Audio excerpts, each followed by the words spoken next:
ஐபேடை வேலை பார்க்க சொல்லி கொடுத்தாங்க. 2009 வந்த ஒரு ஐபேடு. இதுல அப்பயே 120 GB ஸ்டோரேஜ் கொடுத்துருக்காங்க. இது ரொம்ப நாள் யூஸ் பண்ணாதனால ஆனாலும் சொல்லி கொடுத்தாங்க. அது போன் கிடையாது குடு. மக்களே உள்ள என்ன கண்டிஷன்ல இருக்குன்னு நீங்களே பாருங்க.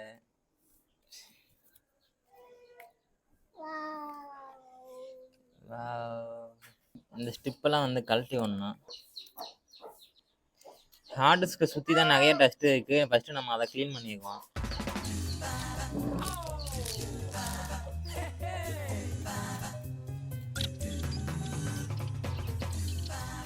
பேட்டரியை கழட்டி பேட்டரி என்ன கண்டிஷனில் இருக்குன்னு பார்க்கணும். பேட்டரியில் வோல்டேஜ் செக் பண்ணி பார்க்கும்போது 2.4 வருது. அப்போ பேட்டரி நல்லா தான் இருக்குது. இதில் நம்ம சார்ஜரை கனெக்ட் பண்ணிட்டு இந்த பேட்டரியை மாட்டிட்டு ஆன் பண்ணி பார்த்தோம்னா பேட்டரியில் கொஞ்சம் வோல்டேஜ் வந்து இன்க்ரீஸ் ஆகணும். ஆனால் அப்படி எதுவும் ஆகலை.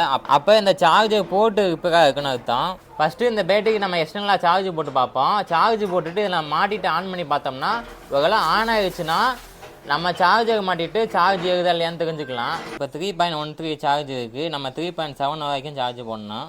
1 hour later. இப்போ பேட்டரியில் சார்ஜ் ஏறிடுச்சு. இப்போ நம்ம மாட்டிட்டு ஆன் பண்ணி பார்ப்போம். பேட்டரியை மாட்டின உடனே ஆன் ஆகிடுச்சு கரெக்டாக. இது உள்ளே எதுவும் பாட்டு இருக்கான்னு பார்ப்போம். நோ மியூசிக்னு காட்டுது. உள்ளே எதுவும் பாட்டு இல்லை போல். ஆனால் எல்லாம் கரெக்டாக தான் இருக்குது. நம்ம கம்ப்யூட்டரில் போட்டு ஏதாவது பாட்டு ஏற்றிட்டு கரெக்டாக ஒர்க்காக தான் செக் பண்ணணும். எங்ககிட்ட இதே மாதிரி 2 சார்ஜ் இருக்குது. அதையும் நாங்கள் போட்டு பார்த்தோம். ஆனால் அப்படியே சார்ஜ் ஏகலை. நம்ம முடிஞ்ச வரைக்கும் இதை க்ளீன் பண்ணி போட்டு பார்ப்போம். நம்ம கொஞ்சம் க்ளீன் பண்ணி பார்ப்போம் கரெக்டாக வேலை செய்தான்ட்டு.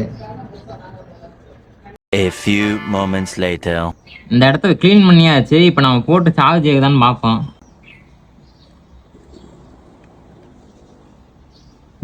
ஏகுது. இப்போ கரெக்டாக சார்ஜ் ஆகுது. Problem solve.